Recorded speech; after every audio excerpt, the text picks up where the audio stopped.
Military provides assistance to Maiduguri flood victims.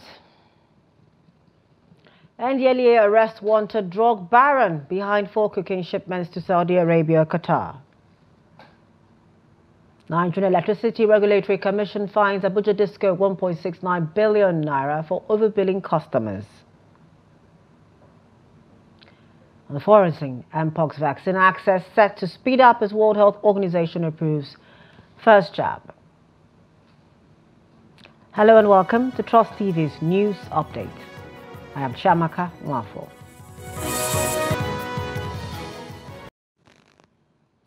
Thanks for joining us. In the aftermath of severe flooding that devastated communities in Maiduguri, Borno State, the Nigerian military has stepped in to provide critical humanitarian assistance to affected residents, displaced families, many of whom lost their homes and possessions in the floodwaters, are finding some solace through the government and the military's rapid response efforts.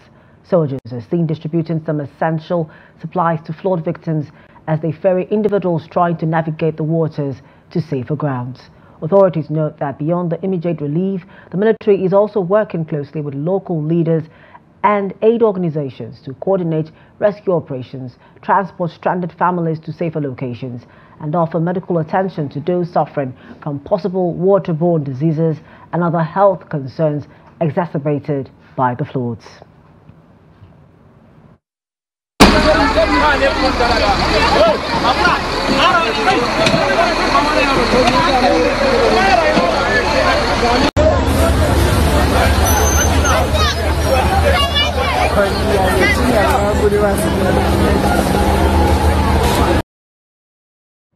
The National Emergency Management Agency NEMA has said that the widely reported flooding in Maiduguri, Borno State, is beginning to recede and normalcy is returning to the metropolis.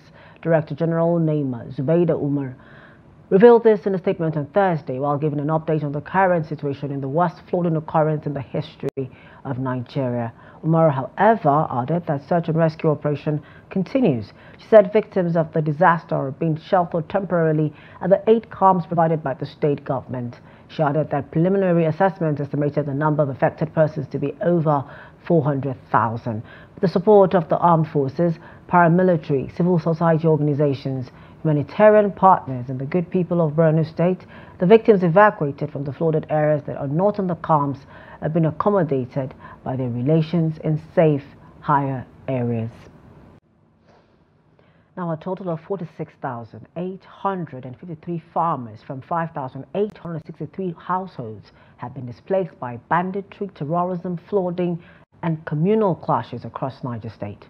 Data obtained from the Niger State Emergency Management Agency showed that some of the farmers have been displaced by banditry since 2018. The breakdown of the figures showed that the affected farmers comprised of 5,863 men, 23,450 women, and 17,540 children. The agency said there were 5,823 internally displaced persons at the Gwada IDP camp comprising 917 men, 2,051 women, and 2,802 children. At the Kuta IDP camp, the emergency agency revealed that there were 3,180 displaced farmers made up of 530 men, 1,040 women, and 1,610 children, saying that both camps were established in October of 2018.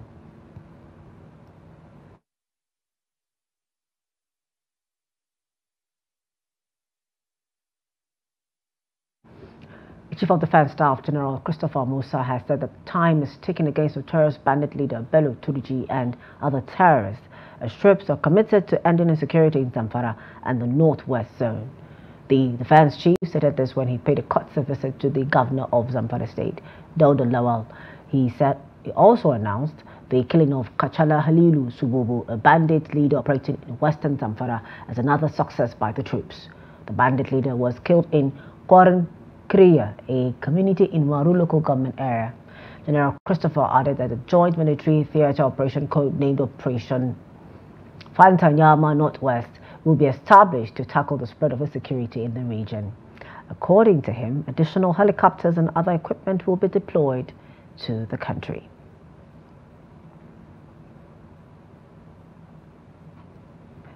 Meanwhile, the Chief of Defense Staff, General Christopher Musa, has reassured his commitment to ensure the protection of schools across the country from threats of abductions and attacks. He said that this at a one-day workshop with the theme providing a secure and safe learning environment for the advancement of national development held in Maimaleri Cantonment in Maiduguri. The Chief of Defense Staff stressed that over the years, schools in Northwest and Northeast region have suffered destruction from non-state actors, hence the need to initiate a school protection program for the safety of vulnerable children in schools across the country. He called on stakeholders and security agencies to synergize and support the initiative to succeed and urged Nigerians to join the campaign against terrorism, banditry and kidnappings by providing intelligence to security agents. Working with all the security agencies in collaboration with civil society and the traditional rulers, we will succeed. On this note, please remain alert as we go through the roles of stakeholders in Borno State and environment in safeguarding our schools. Providing a secure and safe learning environment for the advancement of national development is the third in a series that will be conducted across Nigeria to further educate stakeholders, including school authorities, national security and civil defense corps, the Nigerian police, and the armed forces of Nigeria, as well as vigilantes and private citizens, among others. Away from security matters, operatives of the National Drug Law Enforcement Agency (NDLEA) have taken into custody a wanted drug baron Suleiman Ganiyu Aremu, also known as Barry Shine, 2 years after coming under the radar of the Anti-Narcotics Agency. Suleiman, who is the Managing Director CEO of Barry Shine Suleiman Nigeria Limited, came under the agency's watch list over his alleged role in 4 foiled attempts to export cocaine to Saudi Arabia and Qatar through the Murtala Muhammad International Airport, MMIA, Kedah, Lagos, between 2022 and 2024. His name first featured on November 13, 2022, when a female passenger on Qatar Airlines flight to Saudi Arabia, Adesegiri Kehinde Sidika, was arrested at the MMIA in possession of 400 grams of cocaine, which was concealed inside female footwears. A few days after the arrest of Kehinde Sidika, another drug mule, Lawal Latif Oyenuga, was also arrested on November 24, 2022, with the same quantity of cocaine, 400 grams, concealed in male footwears while going to the same destination, Saudi Arabia. The suspect, Lawal Latif Oyenuga, confessed that one was Sani Bolaon, also known as Teacher, who was later arrested and convicted by the court, hired him for Suleiman. Justice Digbo Oludeinde Isaac of the Federal High Court, Lagos, has granted an application by the NDLEA for the extension of the detention of the drug kingpin Suleiman for 30 days and declare his 2 associates, Oluwafemi Akonde Abidoye and Olarewaju Abdullahi Ramon, both currently at large, wanted.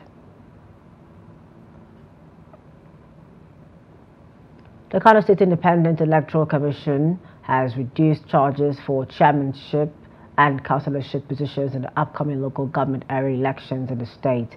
The charges have been described as exorbitant by opposition parties in the state, with some of them dragging the commission to court. The chairman of the state's electoral umpire, Sani Malamfashi, announced that the fees for chairmanship and councillorship positions are now 9 million naira and 4 million naira respectively. The commission had earlier pegged the nomination fees at 10 million naira for chairmanship and 5 million naira for councillorship positions.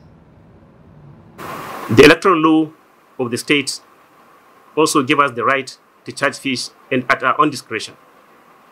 Section 51, subsection A and B, give us unrestricted right to charge fees. So, we are backed by law to do so. But because we are restrained by courts, not to charge, even when Kaduna charged 10 million naira without any restraining order, even when Jigawa is going to charge 5 million naira without restraining order, even when Katsina charged 3 million naira without restraining order, even when Ibonyi and Bayelsa charge more than 10 million naira without restraining order, here in Kano, order was granted, restraining us. We are going to comply. We are law-abiding institutions. Our activities are constitutional and legalistic. Nigerians in Lagos are groaning over the increase in the cost of baking ingredients, leading to a significant rise in bakery products. For instance, flour. A primary ingredient in baking has risen to 4,500 naira per pint, while sugar has increased to 8,000 naira per pint. Electoral, who spoke to traders and bakers in Lagos, sent in this report as presented from our studio. The recent increase in fuel price has given bakers in Lagos cause for concern over the resultant increase in the cost of baking ingredients. This surge in prices has in turn led to a significant rise in the cost of their final product, such as bread, cakes, and other pastries made from flour.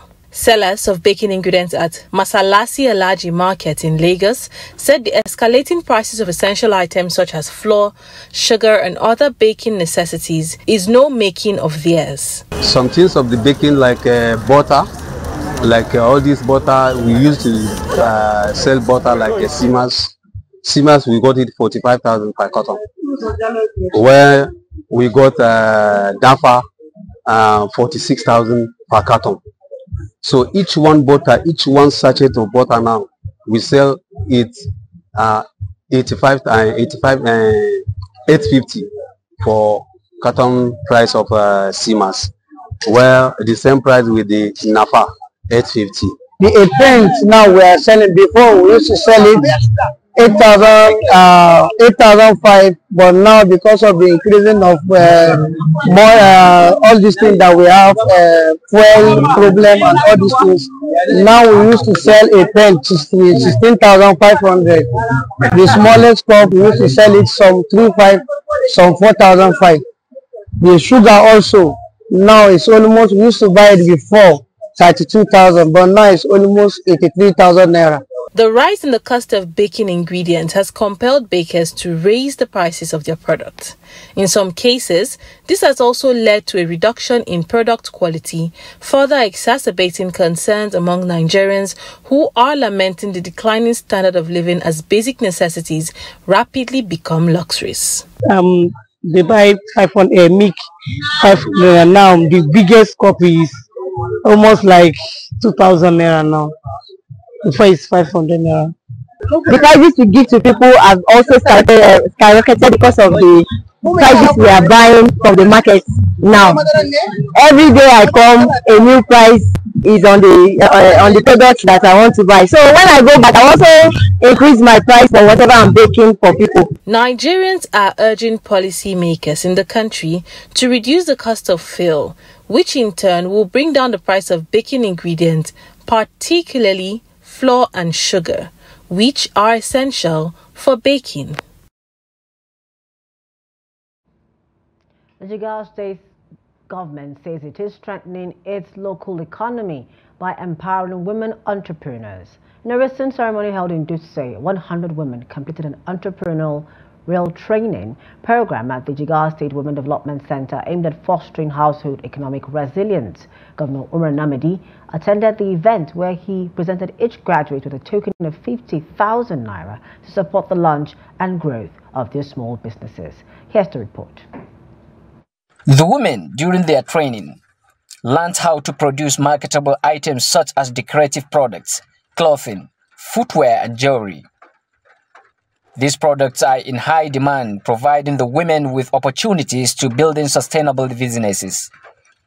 Governor Namadi commended the quality of the women's work and encouraged them to expand their ventures for the greater good of the community's economy.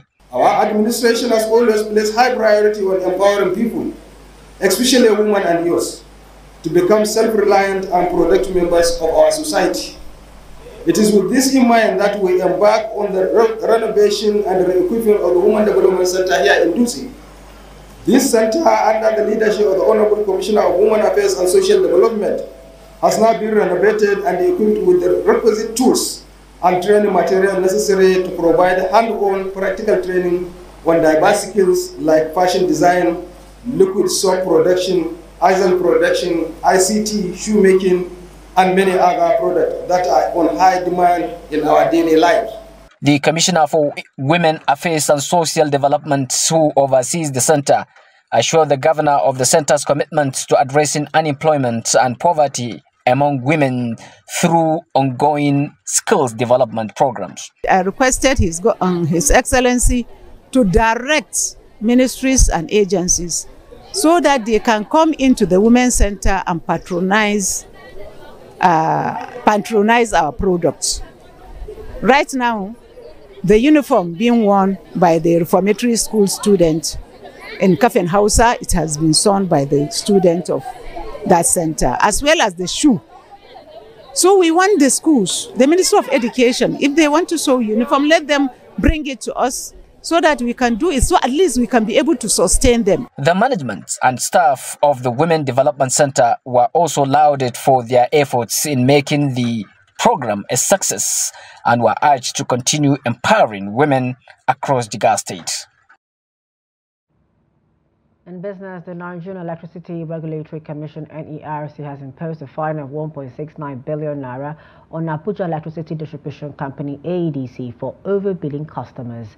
According to NERC, the fine is based on AEDC's non-compliance with the Commission's previous order on capping estimated billing for electricity consumers. The penalty was contained in documented order issued by the Commission. The fine is part of the Commission's September 2024 supplementary order dated August 30 and signed by Vice Chairman Musilio Oseni and Commissioner Legal Licensing and Compliance Dafe Akbeneye. In addition to the fine, NERC also issued directives aimed at improving service delivery and monitoring compliance with service-based tariffs. The naira depreciated significantly against the dollar at both official and parallel foreign exchange markets on Thursday. FDMQ data showed that the local currency weakened to 1,649 naira to a dollar on Thursday from 1,558 naira exchanged on Wednesday. This represents 91.01 depreciation against the naira compared with the 1,558 naira 75 kobo exchange rate the previous day. Further analysis showed that the naira gained 1 naira on Wednesday. It fell by 91 naira 1 kobo on Thursday. Similarly, the naira depreciated by 5 naira at the black market to exchange at 1,655 naira to a dollar on Thursday from 1,650 naira. The development comes 24 hours after immediate aide to President Bola Tinubu, Bayo Onanuga, celebrated the 1,558 naira to a dollar mark.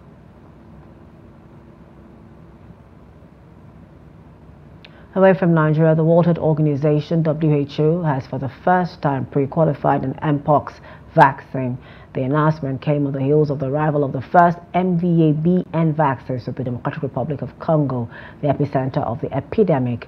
The DRC has recorded nearly 22,000 cases and 716 deaths linked to the virus since January. So far, some 200,000 vaccine doses have been delivered to the DRC by the European Union, along with about 50,000 from the United States.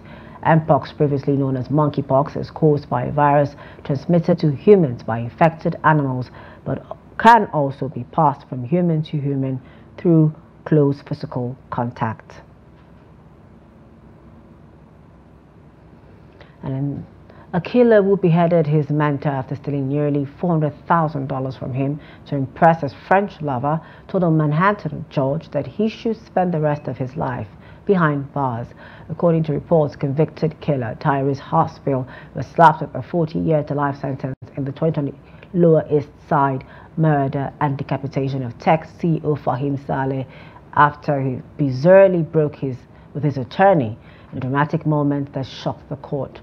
Hospital had listened to his lawyer argue in court Tuesday for nearly an hour that the 50-year life sentence prosecutors wanted for him was way too harsh.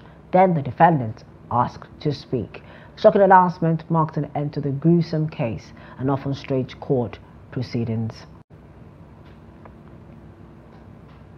And finally in sports, Remo Stars head coach Daniel Ogumodede says he is honored to serve in the Super Eagles technical crew.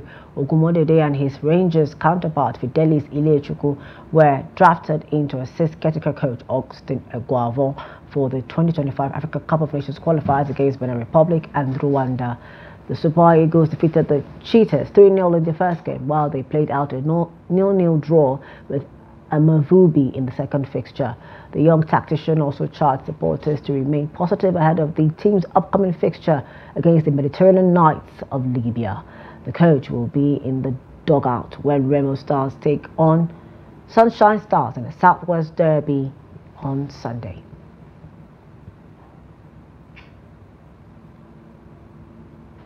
That's it for News Update at this time. For more of our news programs and documentaries, don't want to follow us on our social media platforms and on our YouTube live stream. I am Chiamaka Nwafo on behalf of the news production team. Thank you for joining us at this time.